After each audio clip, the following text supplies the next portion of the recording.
Okay, so the 2019 Eurovision Song Contest just took place over a week ago, and once again the UK came dead last and confirmed it as our worst decade in the 64-year history of the contest, with 2 last places, 4 bottom 3 finishes, and just 1 left side finish of 11th place being our best finishing position this decade.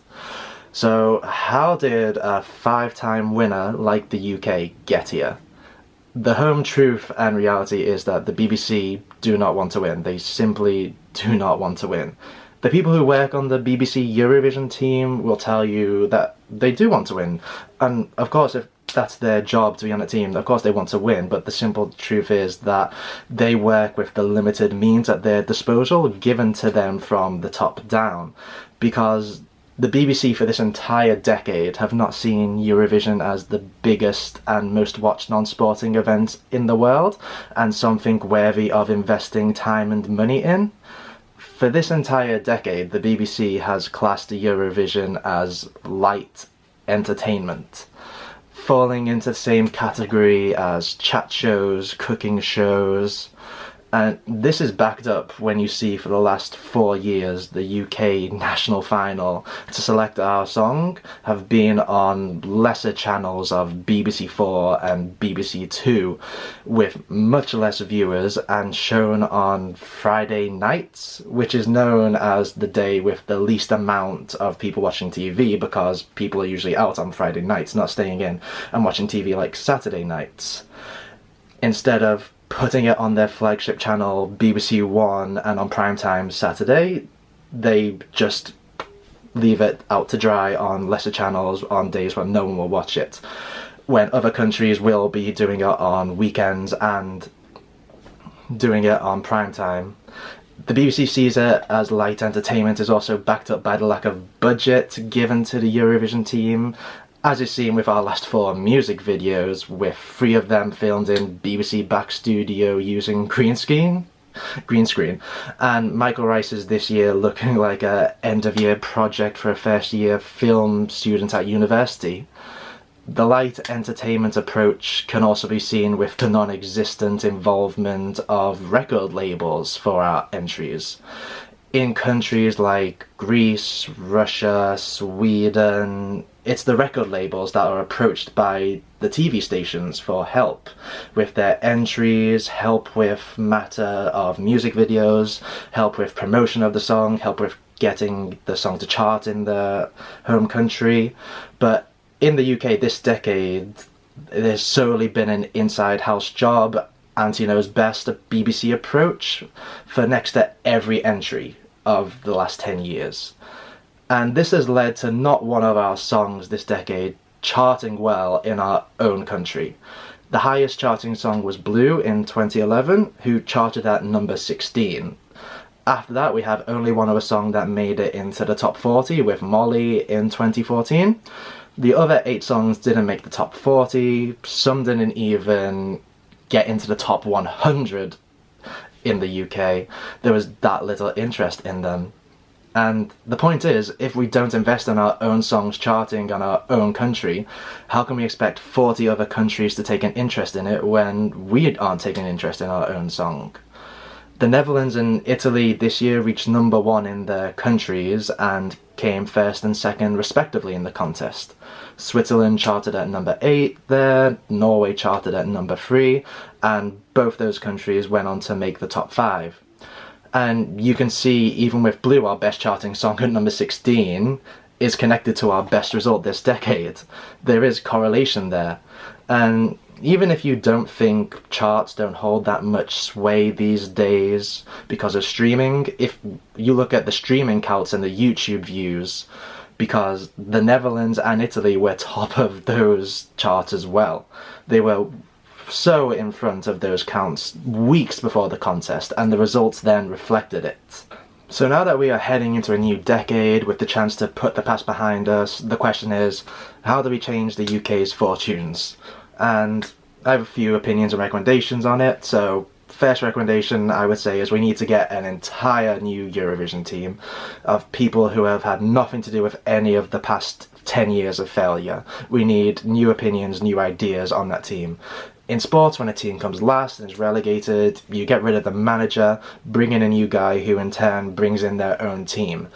And we need that. We definitely need so many new faces on that team. We need people who actually work for the music industry, people who work in BBC Music, BBC Radio, fully understanding the internal politics of the BBC and who know the ins and outs of the industry.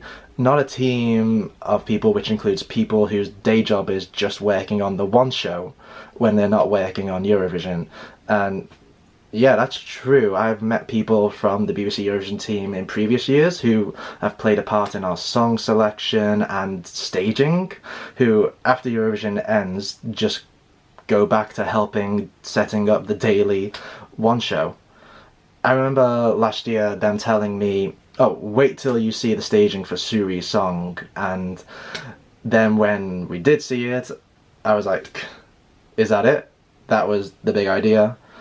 Australia practically had the same exact staging as we had last year, and we need a team of people who are getting on the team because of credentials and not by just saying, oh, I'm a fan, I love Eurovision, to the right person so that they can then squeeze their way onto the team that year, because that's just what it looks like is happening every year.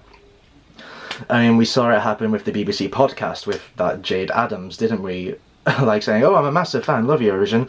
If there was more than 10, I would give you more than that. This is insane. No one understands how big this is. No one gets it. You've been saying this for 17 weeks. Only to have her on the night turn into the equivalent of an anonymous Daily Mail website comment giver with her take of, how dare we come last? We pay for the whole thing. This isn't right. Well, just as I thought, trash. Or, for example, inviting international guest speakers in the semi-finals who say they think the UK song will do really well.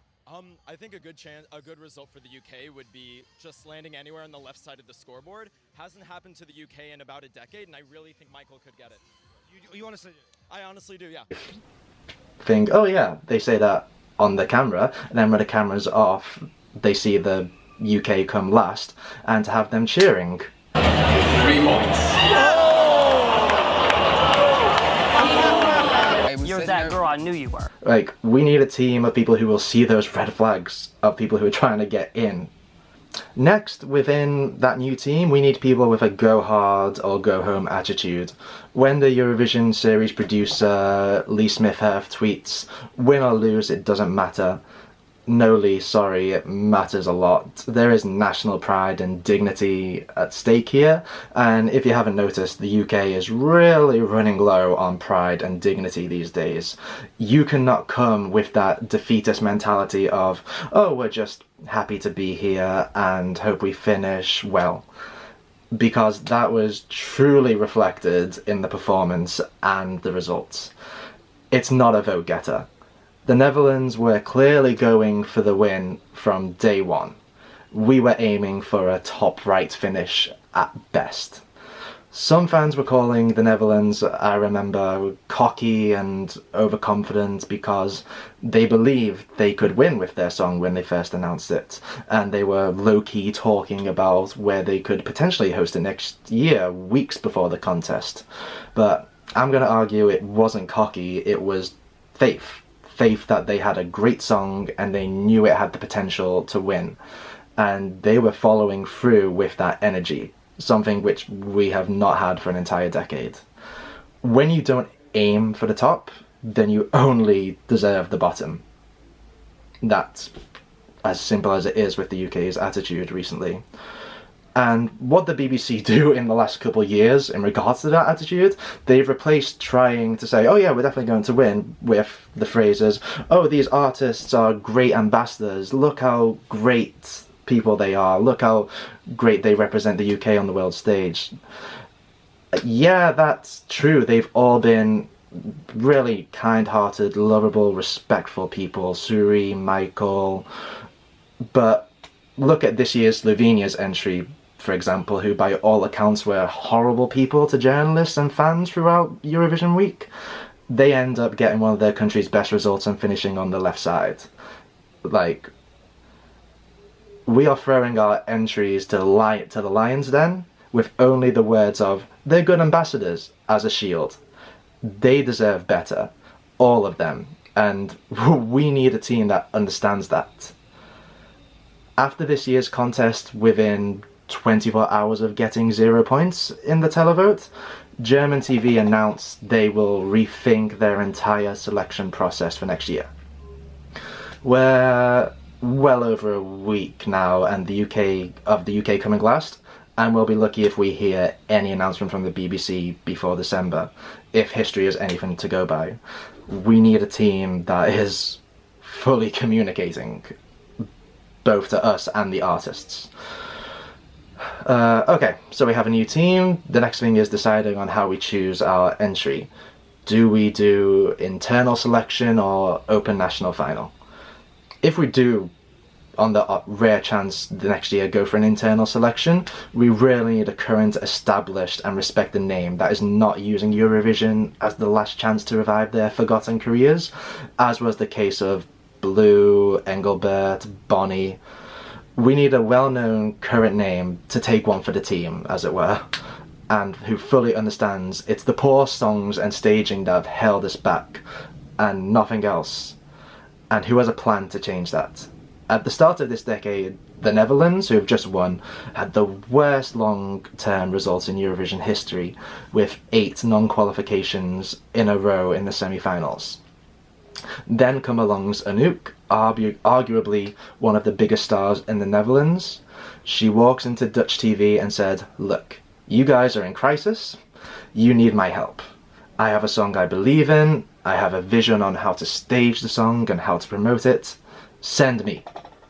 And lo and behold, Netherlands TV went for it. And the result was that they qualified for the first time in 8 years, reaching the top 10. And given them one of their best results in almost 15 years. And what follows then was a string of successful qualifications, including a 2nd place finish, and within 6 years of Anouk starting this trend of established, well-respected names in the Netherlands, going to Dutch TV saying, I want to be our entry this year, they've just won. We've just seen them take home the trophy. If the UK were to do an internal selection, this would be the only acceptable way. We could not go back to having internal selections of the likes of Electro Velvet. That could be another video in itself explaining that anger. Okay, then we have option 2 for how to select our song, and I would say that is rebranding on reformatting our national selection. First things first, we need to put any selection show we get back on BBC One and on primetime Saturday. Anything else is a non-starter and a cop-out. We need to show we're taking it seriously from the off, and putting it on BBC 4, BBC 2 is just not the way. Next, we need a new name for our final. Eurovision You Decide is a terrible, terrible name. I have met with the scriptwriters of the shows in the last few years of the UK final, who have told me the exact same. Yeah, we hate the name, it's a stupid name, but what are you going to do? Yeah, we need an entirely new brand for our national final, separate from the Eurovision brand, and my suggestion is to call our show the Great British Song Contest, GBSC. The name alone would bring in viewers from nostalgia of the Great British Bake Off, and we have the bonus of already having Mel as one of our hosts for the national final. Bring back Sue and you have the original Bake Off presenters for a similar named show on primetime TV. On paper, it's a ratings winner. And I know some people think having Mons Zamelo as presenter with Mel was proof of the BBC finally starting to take it seriously by getting a former host and winner as one of our hosts. Sorry, but I think it was the complete opposite. Not one single person on the streets of the UK would be able to name Mons if you showed a picture of him. It was fan service at its laziest and most obvious. Also, in any show we have in the future, we need to get rid of these expert guest judges who are there solely to fill time and have a bit of a famous name on the show. Every year they get asked, oh, what's your favourite Eurovision song? And they can only either name Waterloo or Euphoria, and wouldn't be able to name you a single song that has been in the contest in the last 5 years. But yeah, expert guest judges. And finally, Get rid of the nostalgia time fillers. Medleys of former UK winning songs, dragging Bucks Fizz out every single year, only to have them slag off the show and the artists that they're invited on as soon as the cameras stop filming. One of the main reasons the UK can't get modern Eurovision right is because we cannot stop looking at the past with rose-tinted glasses. Can't stop thinking about the glory days. It's moved on and we really need to catch up because we didn't move on with it. Okay, so that's the basic details about what a good show should be in the future. Next, we need songs and performers. And for how to select them, we need to look at the last few winners. Duncan, Netta, Salvador, Jamala, Mons, Conchita. All these artists had a story to tell with their songs. They were artists who helped write their own entries, or had their songs written specifically with them in mind for them to sing. Then they would have a vision how to present that song to a worldwide audience, and they were able to translate that onto TV, that they had a deep connection to the song. The last few years, the UK has had songwriting camps where songs are being created with no one in mind to sing them, or we've been given rejected hand-me-down songs from other national selections, as we saw from our Melfest reject song this year. I still can't believe the BBC got played that much by being given a rejected Melfest song, only to have Sweden win with a better version of it. And when those songs come, the BBC then rushes to find people who have been on reality TV shows like X Factor, The Voice, and want another shot at fame and will accept any song handed to them. That seems just to be the format that we have right now, and we need to get rid of it. We need something like a Fame Academy style show where we see the songs being created and singers playing a part in their creation and seeing the vision that they have for how they want to present that song, which again falls in hand of a show being called the Great British Song Contest, by highlighting the creativity and creation aspect of it, as we've come to see with other shows with the Great British brand. And then with these songs, there absolutely has to be a range of genres. The songs featured in the last 4 UK national selections can all be attributed to the same genre, and I would call that genre BBC Radio 2. Easy listening, radio-friendly background noise that you do not notice. A radio-friendly song is not going to translate well on TV and make you want to pick up a phone to vote for it. Every UK final song recently has been a radio-friendly pop song. Where is the different genres? Where are they? Where is electro? Where is rock? Where is indie, jazz, soul, trance, literally anything else? You will find all those other genres in other country selections and then making it to the contest itself. We need variety. And to find a song that can make its way onto the likes of Radio 1 chart playlists and not the likes of Smooth Radio. Finally, with this show, we need fully transparent voting segments, with the votes coming around from all of the country being tallied up, creating excitement instead of the anticlimactic trend of just announcing the winner's name at the end of the show, and never announcing the full results or where any of the other songs finished. We've seen how exciting the actual voting can be now at the contest, but there's been little to no thought into making the voting exciting on our own selection process, when it would easily be a ratings winner when there was nothing else like that with that voting on TV at the moment. And then, when we have a song, then comes promotion. Promotion needs to start right away. We need a professional music video made and on YouTube within the week, not 2 months later as we saw this year. We need radio coverage in every possible attempt to get that song to chart well. And also getting social media pages right. Social media pages that actively talk within the Eurovision community, not at it. Look at Bulgaria and North Macedonia of recent years. They have Twitter pages that actively talk with the fans, reply to questions, whereas BBC Twitter page lies dead for 8-9 months of the year and gives out the bare minimum details when pushed for answers. And we deserve better for fans, and we deserve better for our entries when it comes to that promotion. And I think that's it. That's my take on the BBC and suggestions on what we can do to change our fortunes. I can only end by saying, with Eurovision, you get what you put in it. You get what you put in. Look at Australia having a national selection in a 6,000-seat arena on the Gold Coast, competing with famous artists, which included acts who had had #1 albums within the last year of them competing at Eurovision. The UK had what looked like a 50-seat studio in Salford, with acts that just do the rounds of reality TV. Compare and contrast, and in the words of the Netherlands Duncan, who just won, on his thoughts about the UK and the BBC, we need to step up. We need to step up. Thanks.